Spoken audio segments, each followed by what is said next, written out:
Compartilhar aquilo que Deus colocou no meu coração acerca dessa noite. João, capítulo de número 8, e nós vamos ler a partir do verso de número 1. Deus é bom em todo tempo, é só sobre Ele, é apesar de nós, é apesar de quem nós somos, mas é por causa de quem Ele é. João 8, nós vamos ler até o verso de número 10. Aleluia. Jesus, porém, foi para o Monte das Oliveiras, e ao amanhecer, ele apareceu novamente no templo, onde todo o povo se reuniu ao seu redor, e ele se assentou para ensiná-lo. Os mestres da lei e os fariseus trouxeram-lhe uma mulher surpreendida em adultério. Fizeram-na ficar em pé diante de todos e disseram a Jesus: Mestre, essa mulher foi surpreendida em ato de adultério. Na lei de Moisés, Moisés nos ordena apedrejar tais mulheres. E o Senhor, que diz? Eles estavam usando essa pergunta como uma armadilha, a fim de terem uma base para acusá-lo. Mas Jesus inclinou-se e começou a escrever no chão com o dedo. Visto que continuavam a interrogá-lo, ele se levantou e lhes disse: Se algum de vocês estiver sem pecado, seja o primeiro a atirar a primeira pedra nela. Inclinou-se novamente e continuou escrevendo no chão. Os que ouviram foram saindo, um de cada vez, começando com os mais velhos. Jesus ficou só com a mulher, em pé diante dele. Então Jesus pôs-se de pé e perguntou-lhe: Mulher, onde estão eles? Ninguém a condenou? E ela vai dizer: Não, ninguém me condenou. E ele vai dizer: Então eu também não te condeno. Vá e não peques mais. Amém? Aleluia. Quem pode dizer um glória a Deus aí pela palavra de Deus? O verso 1 começa nos dizendo que Jesus estava no Monte das Oliveiras. Quando Jesus estava em Jerusalém, ele costumava acampar lá.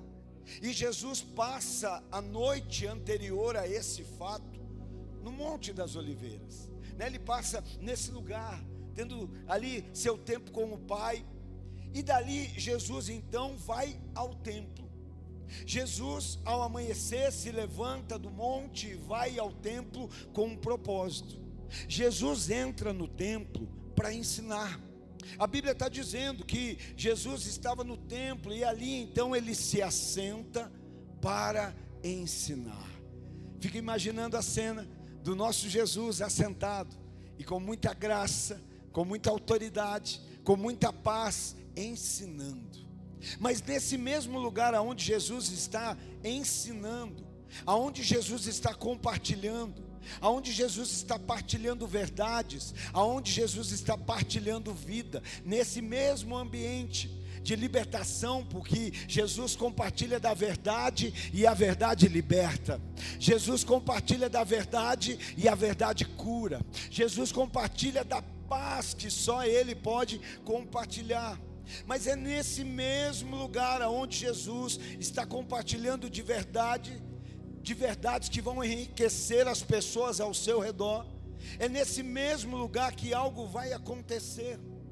No verso 3 então diz que chega um grupo de pessoas naquele lugar. No lugar aonde Jesus está ensinando, no lugar aonde Jesus está compartilhando vida, no lugar aonde Jesus está compartilhando a verdade, no lugar aonde Jesus manifesta a sua paz, chega um grupo de pessoas, vai chegar um grupo de pessoas, na verdade se levanta um grupo de pessoas para acusar, se levanta um grupo de pessoas ali dispostos a condenar. Olha só, Jesus está ensinando, né? Eu imagino aquela paz, aquela graça, aquela autoridade, porque Ele é amor, mas Ele é justo, Ele é amor, mas Ele é autoridade, e Ele está ensinando. De repente começa a se ouvir um barulho, começa a se ouvir uma agitação, porque eu não acredito que esse povo chegou quietinho. Esse povo deve ter chegado arrastando essa mulher, esse povo deve ter chegado acusando essa mulher, perigoso, né? Então esse grupo se levanta para acusar.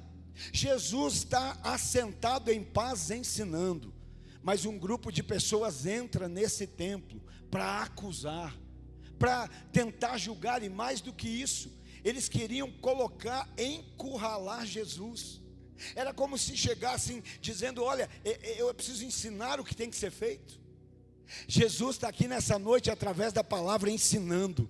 A palavra está nos ensinando, o Espírito Santo está movendo e nós estamos aprendendo. Então eles vêm trazendo essa mulher, e eu acredito que não apenas com uma intenção interior, mas já com uma expressão exterior daquilo que eles queriam fazer. Talvez com pedras nas mãos já prontos para apedrejá-la. E na verdade, sabe o que nós precisamos entender? Que a preocupação dos fariseus não era com a santidade de Deus, e muito menos com a restauração daquela mulher. O que eles estavam fazendo, na verdade, era tentando encurralar Jesus, era tentando acusar Jesus, era tentando parar Jesus, era tentando neutralizar a ação de Jesus. Talvez havia ali uma aparência, né? Nós queremos fazer justiça. Quantas vezes será que a gente não carrega esses sentimentos, né? Eu preciso fazer. Irmão, deixa eu dizer para você, se você crê em Jesus, você não precisa fazer, Ele já fez. Se você anda com Deus, às vezes a gente caminha na igreja e a gente acha que a gente foi chamado para ser justiceiro. A gente coloca uma capa e, não, estou vendo uma injustiça, eu tenho que resolver. Não, querido. Quem conheceu Jesus não foi chamado para ser justiceiro, mas foi justificado. Não é sobre nós fazermos justiça, é sobre nós vivemos debaixo da justiça de Deus. Aleluia. Quem já recebeu o perdão, a graça, o favor aí, quem pode celebrar a Deus por conta disso? Nós entendemos isso. Então eles vêm, né, ali, olha, vão trazer a lei. Eles vão dizer: olha, Senhor, na lei Moisés manda que essa mulher tinha que ser apedrejada. Eles querem colocar Jesus, né, encurralá-lo. Aquilo que ele vai dizer, nós podemos usar contra ele, né? Eles não estavam nem aí para a mulher, muito menos para a justiça. Sabe, quando nós vamos ler, eu vou ler para você Levítico capítulo 20, verso 10. Levítico, Antigo Testamento, capítulo 20, verso 10.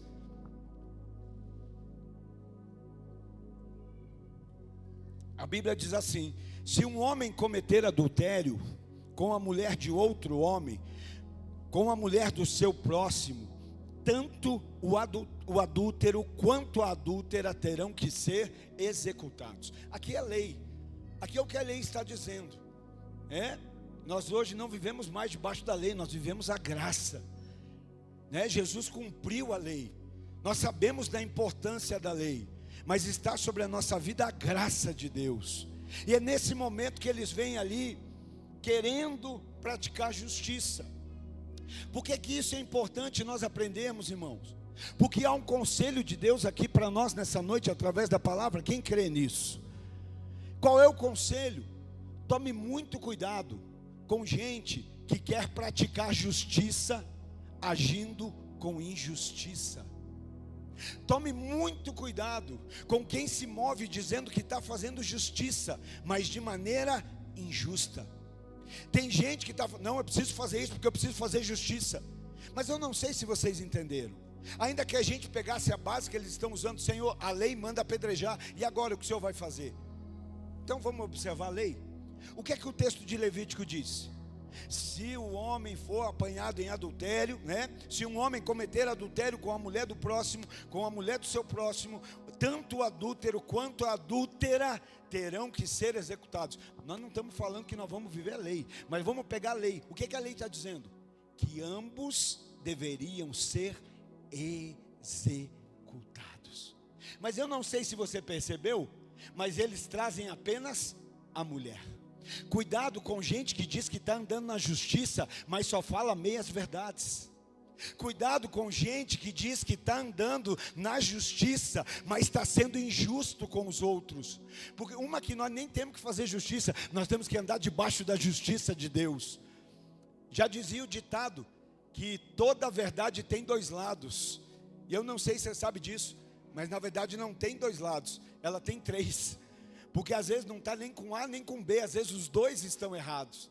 Cuidado com gente que diz praticar justiça, mas ouve apenas um lado. Cuidado com gente que espalha meias verdades, porque meias verdades são mentiras completas.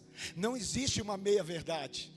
Nós estávamos voltando ontem lá de São Paulo, e quando nós vimos chegando já próximo ao Paraná, eu acho que nessa semana esquentou bastante para cá, então está bem seco, né, os campos, e aí era queimado o trajeto todo, muita queimada, e aquela fumaça na estrada, a fumaça no caminho, colocava em risco aqueles que passavam pelo caminho. E naquele momento a gente estava vindo, né, Roberto, tão aleluiado, e já pensamos assim, caramba, ó, Deus já deu uma... Porque alguém falou assim, já pensou que uma fagulha nesse mato gerou todo esse incêndio? E todo esse incêndio gerou toda essa fumaça, e toda essa fumaça está colocando em risco a vida de quem passa no caminho. E sabe o que o Senhor nos trouxe? Assim é a fofoca. A fofoca é uma fagulha lançada, que quando ela encontra um campo seco, ela incendeia. E quando incendeia, o que ela gera? Algo que no meio do caminho pode colocar em risco aqueles que estão passando. Então cuida. Essa semana eu compartilhei com os irmãos, se você não faz parte do problema, e você também não faz parte da solução, tudo o que você ouve é fofoca. Pastor, o que eu faço? Como é que eu faço para lidar com a fofoca? Simples. Quando alguém vier fofocar para você com muito amor e carinho, você fala assim: aonde você imaginou que isso que você está falando faz sentido para a minha vida? De que forma você achou que aquilo que você está me contando é importante para mim? Está entendendo? Por que, irmão? Por que é que pega fogo? Porque encontra um campo seco. Mas eu quero crer que nós não somos um campo seco. Nós somos um campo que tem vida. Um campo verde. Aleluia. Já tentou botar fogo em mato verde molhado? Eu estou falando do fogo da fofoca, porque a Bíblia diz, não havendo lenha, o fogo cessa, a discórdia cessa, a contenda cessa. Que nós sejamos a boa árvore plantada à beira de ribeiros, que não vai gerar fumaça para atrapalhar o caminho de ninguém. Nós não vamos ser pedra de tropeço na vida de ninguém. Nós vamos apresentar fruto, nós vamos dar fruto no tempo certo. Tudo que fizermos vai prosperar, amém? Você pode dar um glória a Deus? Não seja um mato seco, que qualquer fagulha pega fogo, e você também não joga fagulha em mato seco, irmão. Está colocando em risco as vidas que estão andando no caminho. Jesus disse, eu sou o caminho, a verdade e a vida. As vidas que saírem do caminho por conta da nossa fumaça, irmão, nós vamos dar conta. Cuidado, pense, reveja. O que eu vou falar, precisa, faz sentido, vai edificar, senão é melhor calar. Aqui nós estamos vendo, o que é que precisa não estou dizendo que você tem que fazer, não estou dizendo que é para ser feito, mas para que um adultério se consuma, precisa duas pessoas. Eles estão trazendo uma só, ou seja, eles estão sendo parciais. Está havendo uma parcialidade, eles só estão julgando um lado, eles só estão apontando um lado, né? Então olha como isso é importante. Então no verso 13 a Bíblia diz, lhe trouxeram uma mulher, só tem uma mulher.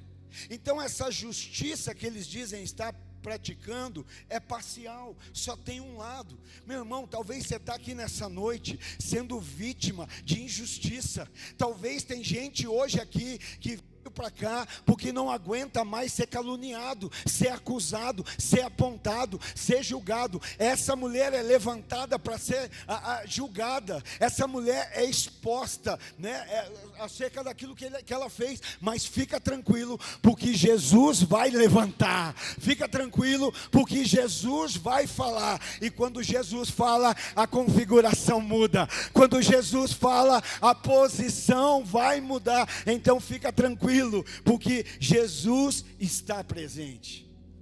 E quando ele se levanta, quando ele fala, as coisas são equilibradas.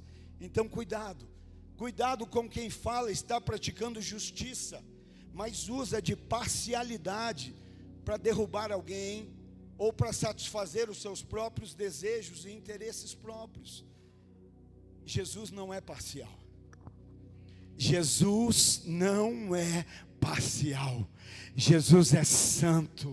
Jesus é justo. Então olha a prática deles. O que é que eles estão fazendo? Expondo aquela mulher. O que é que eles estão fazendo? Tentando condená-la. E não apenas isso, eles estão tentando encurralar Jesus.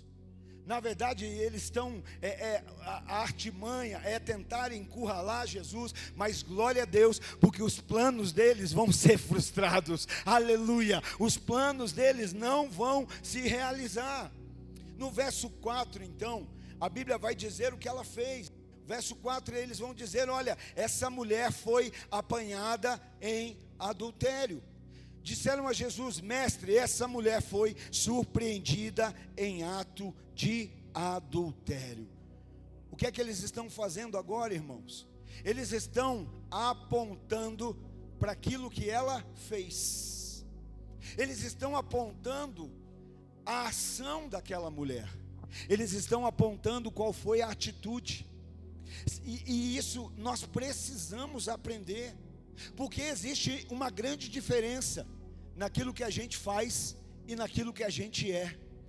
Talvez alguém vai dizer, não pastor, eu acredito que a pessoa faz aquilo que ela é. Eu não acredito, sabe por quê? Porque eu já vi muita gente ruim fazendo coisa boa. E também já vi muita gente boa fazendo coisas ruins. Eu acho sim que nós deveríamos fazer a partir daquilo que nós somos. Mas sabe o que eu vejo? Eu vejo muita gente boa errando sem querer errar. Eu vejo muita, e não estou dizendo que isso vai ficar está tudo certo, vamos ficar assim, não é sobre isso. Mas é a gente entender que mais importante do que o que a pessoa fez é quem ela é. Irmão, como a gente é especialista, uma pessoa faz 50 coisas boas para você, ela diz 50 sims para você, mas o dia que ela fizer algo ruim, você deleta as 50 coisas boas que ela fez. Quando ela te disser o primeiro não, você esquece dos 50 sims que ela já te disse. Está entendendo? A gente olha para aquilo que as pessoas fazem, mas a gente não valoriza quem elas são. Pessoas são mais importantes do que ações.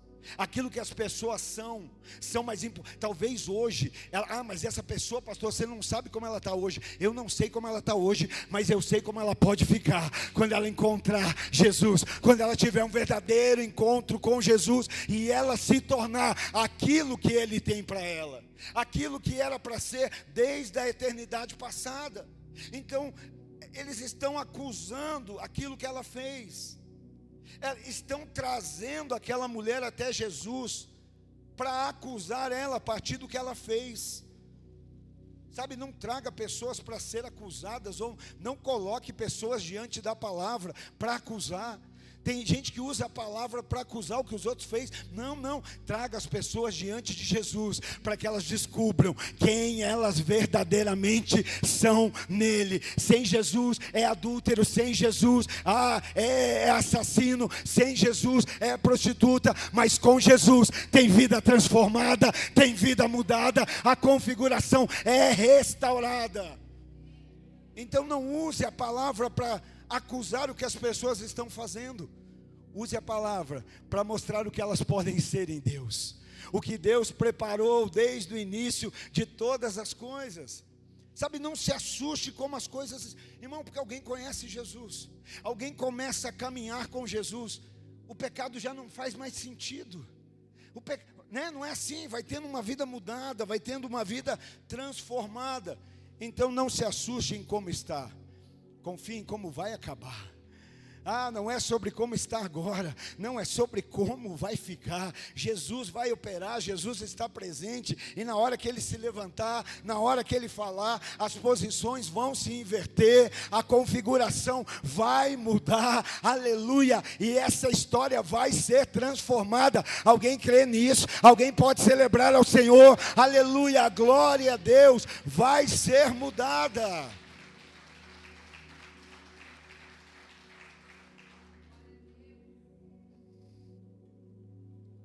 Jesus não vai defender o pecado, mas Jesus derrama a graça sobre o pecador. É a graça, é o favor, é para haver perdão, para haver arrependimento.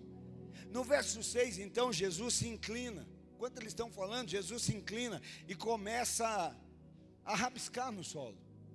E há muita especulação, do que Jesus estaria escrevendo. E na verdade não há nenhum estudo que comprove. Não há nenhuma tese que comprove o que ele está escrevendo. Até mesmo, porque o que mais importa não é o que ele estava escrevendo, mas é o que ele vai falar quando ele se levantar. É o que ele vai declarar. É o que ele vai falar ali naquele lugar quando ele se levantar. E o verso 7 diz assim, irmão, você está entendendo? Para o mesmo lugar que Jesus vem para ensinar com muita paz, vem gente que vem para acusar. Tem gente que vem para julgar. Tem gente que vem para apontar, tem gente que fica anotando, os erros. Não, anote a palavra de Deus, anote a verdade, anote a vida. Sabe por que às vezes a gente não consegue ter uma constância na nossa vida? Jesus está nos chamando, eu creio que é tempo de nós vivermos coisas maiores e melhores em Deus. A pastora falou que o ano da provisão ainda não acabou, vai até dezembro, E quanta gente vivendo provisão de Deus aqui. Mas tem que ter posicionamento, porque não existe provisão sem posição. E hoje eu conversava com uma irmã da manhã, e eu até pedi para ela para falar. Alguns dias atrás ela veio conversar com a gente. Ela teve uma situação, estava bem difícil a situação dela. Alguns anos ela nem estava aqui, havia saído. E ela estava com um apartamento, que é uma casa, indo para leilão. Não sei se você sabe o que é isso. Se não souber, espero que nunca saiba. Mas pensa um imóvel que você talvez suou para dar uma entrada, que pagou prestação, de repente está em leilão. E ela foi buscar, foi procurar. Olha, eu quero meu fundo de garantia, eu não consigo negociar. E o pessoal da Caixa falou, não tem mais o que fazer, já está indo para leilão, encerrou, agora é só aguardar. Aí alguém falou, ela está numa partilha. Alguém falou, pega um advogado então só para resolver isso. Porque como tem essa questão da partilha, quem sabe você não fique com nenhum ônus dessa dívida. E ela pegou o advogado para ir. E ela falou para mim, eu voltei na Caixa com o advogado. Irmão, faz diferença com quem a gente anda? Sim ou não? Não, só a pastora acreditou. Faz diferença com quem a gente anda? Faz. Porque com quem você anda determina para onde você vai. Com quem você anda determina o destino que você vai chegar. E ela foi com um advogado, mas não estou falando de um advogado natural. Ela foi com o advogado natural, mas ela foi com alguém mais especial. Aleluia, filhinhos, não pequeis, mas se pecarem, saibam que vocês têm um advogado, aleluia, que é fiel, e ele perdoa os pecados, ele te purifica de toda iniquidade. E ela foi. Chegou na Caixa, ela falou para eles assim, gente, eu estou aqui só para ver a questão lá da partilha, se eu consigo, vai ficar para resolver, o que dá para resolver, para não ficar tão... Aí o rapaz disse que abriu a tela e falou assim, desculpa, mas não tem nada aqui de leilão. Ela, não tem, eu já vim tentando resolver, e tinha, eu disseram que eu tinha perdido minha casa, e ele disse, não tem nada, na verdade tem aqui, isso aqui que você precisa quitar. A pessoa falou assim, olha, se você tiver 3 mil para dar aqui de entrada para a gente refinanciar, volta tudo ao normal. E ela falou, só que ela falou, só tem um detalhe, eu não tenho. Mas o nosso Deus não faz obra pela metade. O nosso Deus faz a obra completa. E ela disse, mas tinham me dito que eu tinha perdido. E aí ele disse, não tem nada aqui, realmente ele vai você vai começar a ser notificada. Mas ainda não foi, então você ainda pode rever. E ela falou, diz que ela pensando dentro dela, pois é, mas agora é esse dinheiro que eu não tenho. E ela falou para mim, e ele, pastor, eu acho que ele não quis reconhecer que errou, que a Caixa errou. Eu falei, minha irmã, eu não acredito num erro, eu acredito em um acerto. Eu não acredito que eles erraram, eu acredito que você se posicionou em Deus. E aí ela disse assim, então tá bom, mas eu tenho alguns dias. Ele falou, o máximo que eu consigo para você é o restante dessa semana. Eu acho que já era terça ou quarta, né? Terça ou quarta. E ela disse, tá bom, não tenho, amém, vou crendo. O marido saiu da empresa faz um mês. E ela falou, vou crendo. E ela falou, pastor, quando eu chego em casa, eu não tinha falado com meu marido. Quando eu fui falar para ele, ele mandou mensagem para mim, amor, você não sabe o que aconteceu? A empresa acabou de depositar o dinheiro do meu acerto.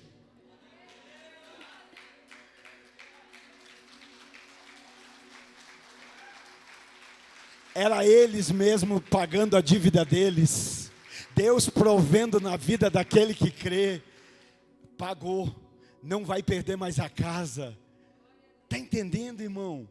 Mas é um posicionamento. E aqui nós estamos vendo, né? Aquele povo, chega ali para quê? Está ali para julgar. Está ali, eu estava falando da provisão, né? Aí na sexta-feira já saiu o tema do ano que vem.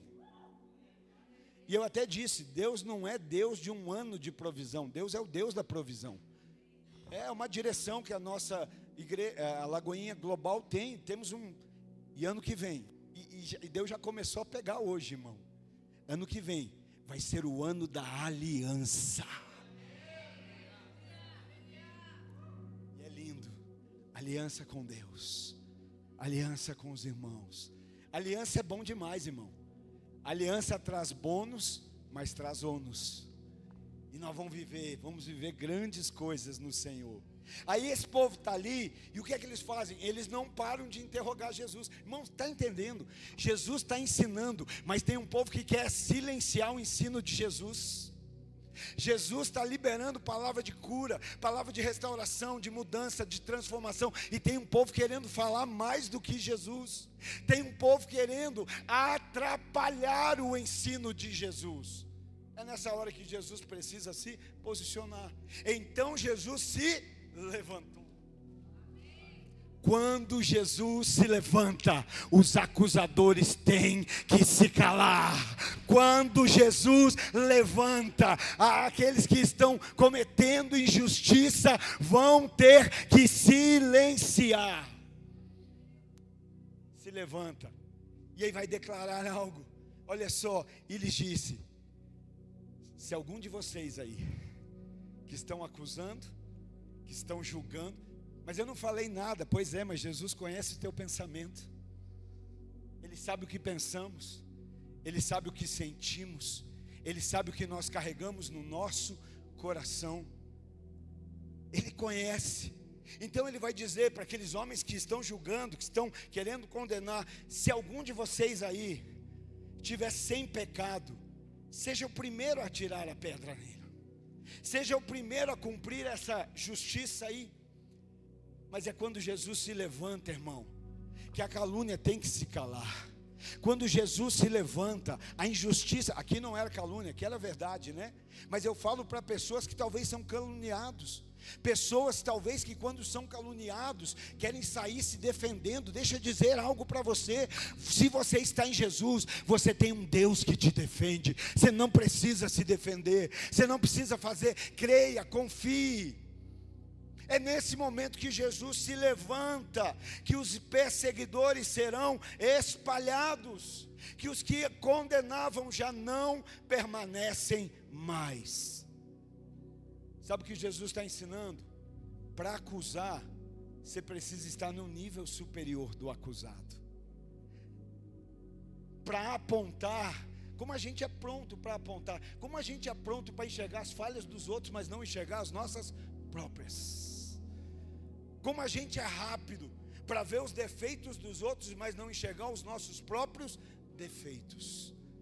Jesus está dizendo: olha, se algum de vocês aqui nunca cometeu pecado, então atire a primeira pedra. Cumpra, faça, apedreje, né? Porque isso é impossível. É impossível ao homem.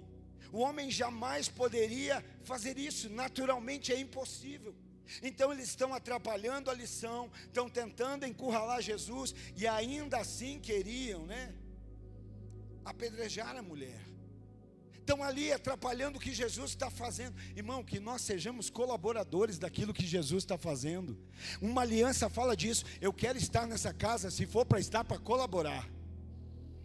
Se for para estar nessa casa, eu quero estar para cooperar, né? Não estou dizendo que a gente tem que aceitar o que não é certo. Não é sobre isso. Mas às vezes a gente fica apontando e acusando.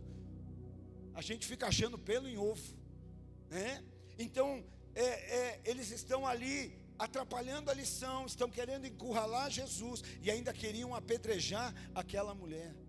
É nesse momento que a gente fala, a lição foi interrompida, não parece?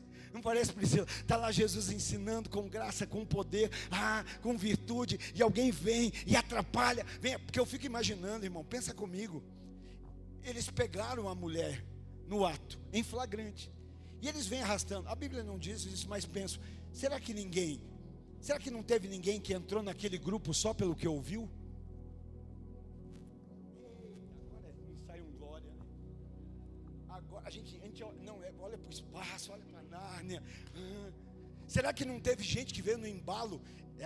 Ele nem sabe, quando chegou lá, acusou, adulterou. Você viu? Não, eu ouvi. Alguém falou. Irmão, se for para se mover por algo que você ouve, que seja pela palavra de Deus, que seja pela palavra de Deus. Talvez quando saiu o grupo não era tão grande quando chegou lá.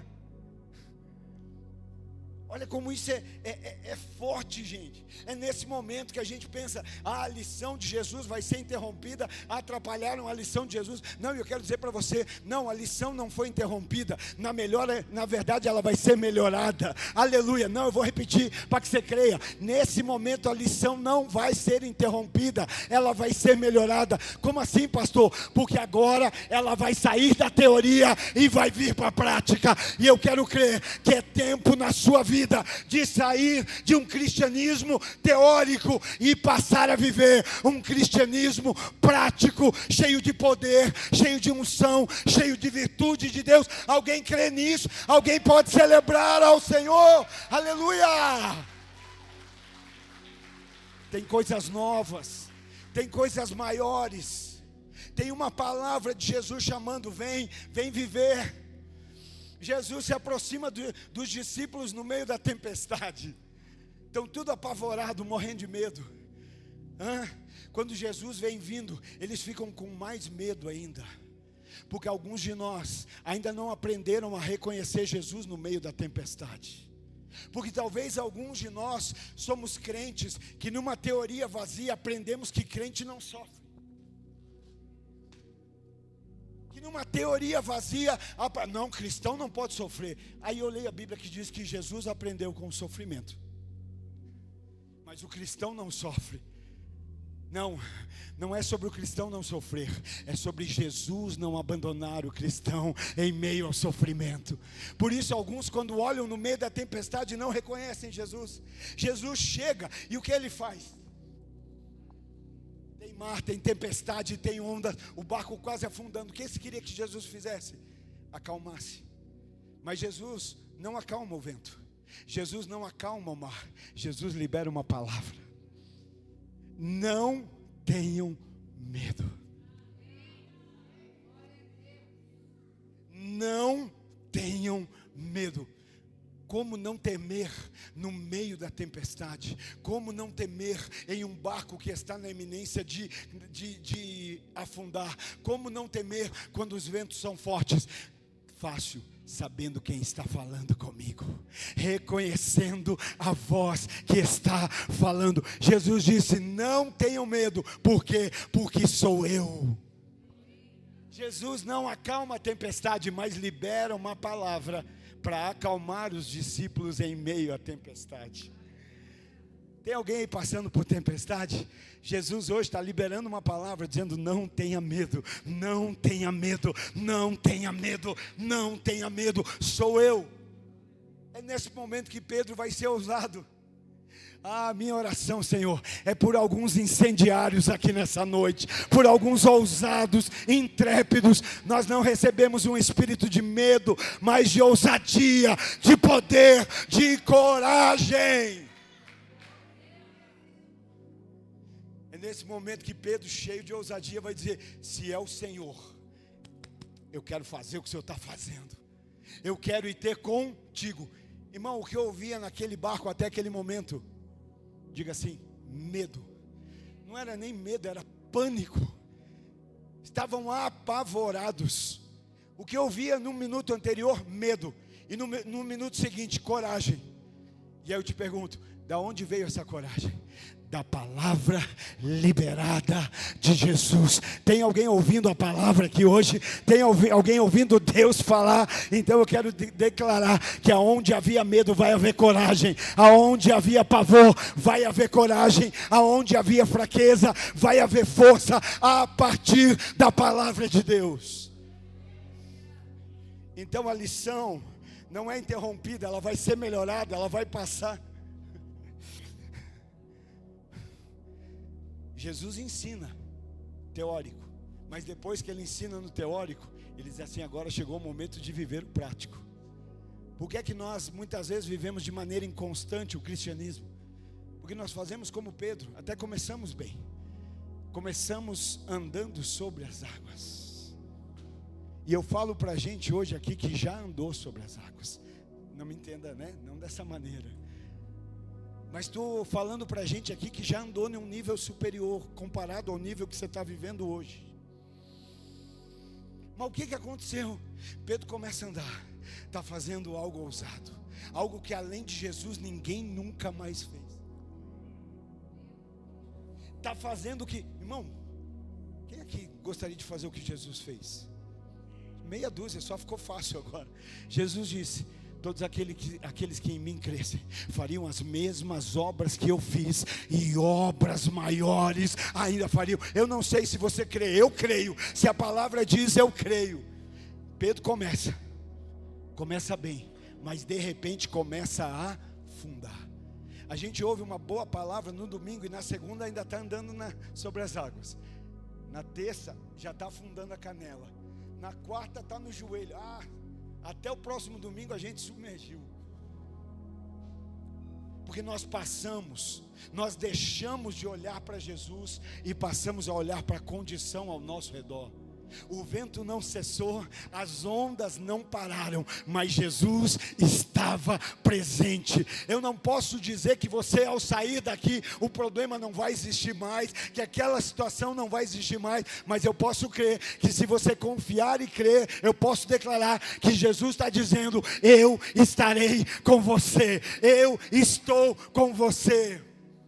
E essa presença nos dá coragem. Então eles estão tentando encurralar Jesus, mas esses mesmos vão ser confrontados por Jesus.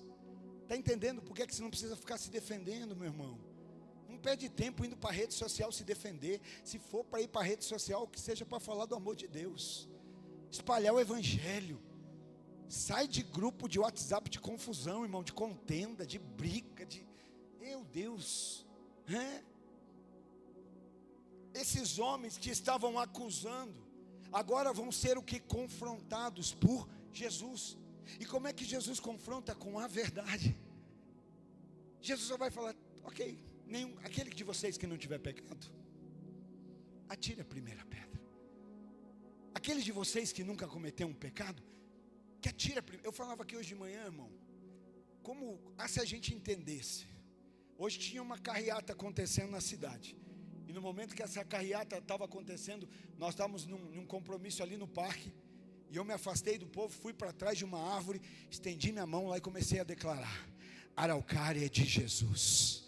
Nenhuma seta do inferno vai prevalecer sobre as nossas famílias, sobre as nossas casas, sobre as nossas vidas, sobre a nossa igreja. Nós declaramos o sangue de Jesus sobre as nossas vidas, aleluia, e não vai prevalecer encantamento, obra do mal. Nós declaramos essa cidade se arrependendo, se convertendo, se prostrando aos pés de Jesus. Jesus. E eu creio, irmão. Falei no culto de manhã, o pessoal falou, eu vou estar lá 2 horas, eu vou estar orando. Vou estar estendendo a minha mão e declarando. Então, Jesus vai confrontar com a verdade. Versos 8 e 9. Inclinou-se de novo. Jesus volta lá a inclinar, volta a escrever. É nesse momento que os que ouviram foram saindo, um de cada vez. Começando com os mais velhos, Jesus ficou só com a mulher em pé diante dele. Os acusadores que queriam encurralar Jesus, que queriam apedrejar, você está entendendo, irmão? Quem quer apedrejar não quer ferir, quem quer apedrejar quer matar. Quem quer apedrejar não está com a ideia só de fazer um machucadinho, não, era para matar. Eles deveriam ser, na lei, executados. Esses agora estão saindo um a um, vão saindo, a partir da palavra de Jesus estão saindo. E aí o que acontece no final? Quando eles saem, quem é que fica? Quem é que fica?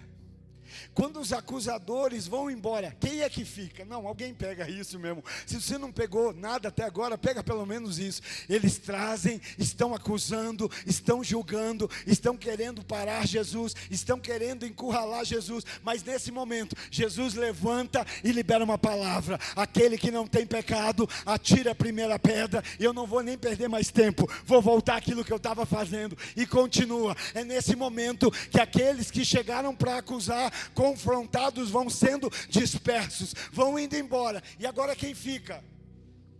Me ajuda, irmão. Prega comigo, vai, prega comigo. Vem para cá, Tiago, vem para o violão já, para nós irmos para o final. Aleluia. Quem é que fica? Não, vamos combinar, vamos fazer de conta que não foi ensaiado. Eu vou perguntar quem é que fica e você diz assim: a mulher e Jesus. Não, melhor, você vai dizer assim: a mulher a sós com Jesus. Tá bom? Glória a Deus, não foi ensaio, que vocês são bons. Vamos lá, naturalidade. Irmãos, aqueles que vieram para acusar, julgar e tentar encurralar Jesus, são confrontados pela palavra da verdade, são dispersados, vão ter que ir embora. E quando eles vão embora, quem é que fica? Meu Deus, que lindo, parece que vocês ensaiaram. E celebra Jesus pela sua vida. Celebra Jesus pela sua vida. Só que você vai poder celebrar ainda mais, porque os teus acusadores, aqueles que estão te julgando, vão te levar a um lugar de você ficar a sós com Jesus. Talvez o julgamento, talvez o apontamento, talvez a acusação está te falando para entrar num lugar que você já deveria ter entrado por amor, por graça, por misericórdia. Você quando for orar, aleluia, entra no teu quarto, fecha a porta atrás de ti e fala com o Pai que está em secreto. E o Pai que está em secreto te ouvirá e te recompensará. Que as acusações não te levem para as redes sociais, que as acusações te levem para uma vida no secreto com Jesus. Cadê ela? Está a sós com Jesus. Cadê ele? Está a sós com Jesus. E eu me lembro de alguém, né? José. Porque, irmão, nós já vamos terminar. Quando a gente fala assim, né? Davi e Golias, não é? Davi vai derrubar Golias. O que é que nós crentes pensamos de primeiro? Deus está falando para mim, eu sou o Golias, ou Davi, eu sou o Davi, não é assim? Mas na verdade, muitas vezes nós somos o Golias. Que o exército de Deus está avançando e a gente pega picuinha para querer parar. A gente pega coisinha para tentar impedir o avanço. A gente fala de José e os seus irmãos. José, cisterna, vendido como escravo, casa de Potifar, vai para o trono, dorme na cadeia e vai amanhecer no trono. E aí você fala: eu sou José. Não, irmão, muitas vezes nós somos os irmãos de José, que se incomodam com a graça, com o favor de Deus na vida dele. que às vezes se incomoda que o irmão está crescendo mais, que Deus está usando mais um irmão, e aí a gente quer jogar na cisterna, a gente quer mandar prender, a gente quer vender como escravo, está entendendo? Às vezes a gente não entende a posição, mas esses homens estão acusando, estão levando, e ela vai permanecer sozinha diante de Jesus, só ele e ela. Olha que lindo, né? Verso 10. A Bíblia não conta, né? O que eles fizeram. A Bíblia não fala dessa mulher. Existe lá não é nenhuma teoria, né? Uma lenda. Seria uma mulher chamada Susana, que se tornou discípula de Tiago, mas isso a gente não pode confirmar, então é só uma. Mas eu acredito, irmão, você acha que ninguém ficou de cantinho só espreitando, só olhando o que vai acontecer? Não sei se já viu aqueles irmãos que não interagem com nada seu nas redes sociais, mas quando você vai ver os primeiros a olhar, não dá um like, não curte, não comenta, mas você pôs algo, é o primeiro a estar lá olhando, porque tá só escondidinho. Eu quero ver, e eu quero declarar que eles vão ver Deus fazendo grandes coisas na tua vida, a partir de um coração arrependido, a partir de um coração contrito, a partir de um coração quebrantado diante de Jesus.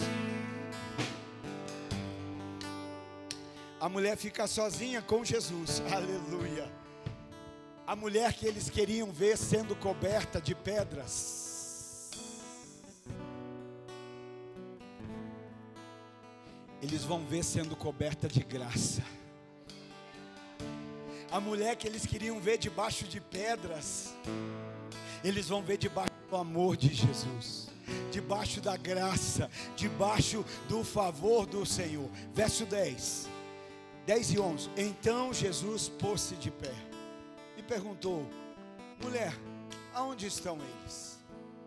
Ninguém te condenou? Ninguém, Senhor, disse ela, porque homem nenhum é capaz de condenar. Hoje nós falávamos aqui, eu pedi para o advogado que estava aqui montar para nós o cenário de tribunal, né? Tribunal tem o réu, a gente. Tribunal tem o juiz. E só existe um juiz, o justo juiz, aquele que é fiel. Só que em tribunal tem também promotor de justiça. Ai, como tem crente que se acha promotor de justiça. Ai, tem crente que acha que tem o crachá, né? De promotor de justiça.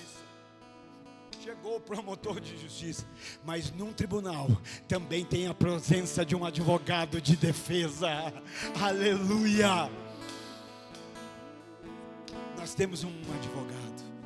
1 João diz: filhinho, não pequeis, mas se pecarem, saibam que vocês têm um justo juiz, que ele vos perdoa, que ele nos purifica de toda iniquidade. Arrependei. Se tem arrependimento, tem perdão, tem graça. Pastor, a Bíblia não diz ali que se a mulher se arrependeu. E eu acredito no arrependimento, porque Jesus não relativizou o pecado. Ele não disse, está tudo bem. Não, Jesus não relativizou o pecado. Jesus não foi complacente com o pecado. Jesus disse: cadê os teus acusadores? Ninguém te condenou? Não, ninguém, Senhor. E ele disse: eu. Leia as entrelinhas, né? Eu, o único que poderia te condenar, o único que poderia te julgar, eu também não te condeno. Vá e não peques mais. Jesus não a despediria assim, se não houvesse arrependimento. Jesus ia dizer: bom, para com esse pecado já, se arrepende aqui. Pastor, mas ela não fala. Tem gente que fala tanta coisa bonita e vive tanta coisa feia, irmão. Tem gente que tem discurso tão bonito, uma oratória tão sensacional, e deixa ela quieto o curso, não tem nada a ver, né? Tem gente que tem uma, né? Podemos trazer até para teologia bíblica, hermenêutica, exegese, e às vezes a vida não está alinhado com isso. Será que Deus realmente está olhando e dizendo assim: o que me interessa é o que você fala? Você lembra lá do momento que o irmão de Esaú vai tentar se passar por ele, Jacó? para receber a bênção do pai, o que é que ele faz? Ele se veste com pelo, porque Esaú era peludo. E para receber a bênção do pai, ele chega desse jeito. E o pai passa a mão assim nele e fala: olha, parece Esaú. A pele é como de Esaú, mas a fala parece de Jacó. Quando fala, denuncia quem é. Não estou falando de falar, estou falando de vida. A nossa vida denuncia quem nós somos. Então Jesus vai dizer: eles não te condenaram? Então vá e abandone a sua vida de pecado. Vá e não peques mais. E para irmos para o fim, essa mulher chega ali como adúltera, chega ali como pecadora, sendo exposta, sendo humilhada, na eminência de ser condenada. Mas Jesus se levanta. E quando Jesus se levanta, Jesus, Ele mesmo humilha os acusadores. Ele mesmo dispersa os acusadores. Ele derrama da graça, do amor, do perdão. Ele manifesta o seu perdão. Sabe por que nós estamos aqui hoje? Não é porque nós somos bons, irmãos. É porque a graça de Deus nos alcançou. Sabe por que nós entendemos aqui? A gente não vem para a igreja porque entendeu que é bom. A gente vem para a igreja porque a gente entendeu que é tão ruim, que sem Jesus não dá. Sem Jesus a gente não vai. Sem a graça, sem o favor, sem a bondade de Deus, a gente não continua. Verso 11, então, Jesus não estava relativizando o pecado. Ele não foi complacente.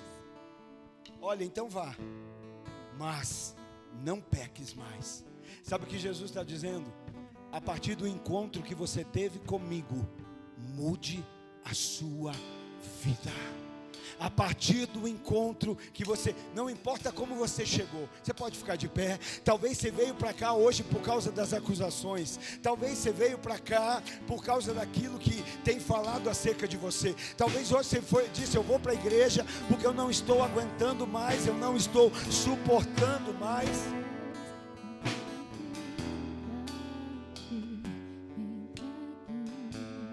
Mas diante de Jesus, quando Ele fala, fica tranquilo, que é Ele que vai cuidar dos acusadores. É Ele que vai silenciar toda a voz contrária, irmão. Eu creio.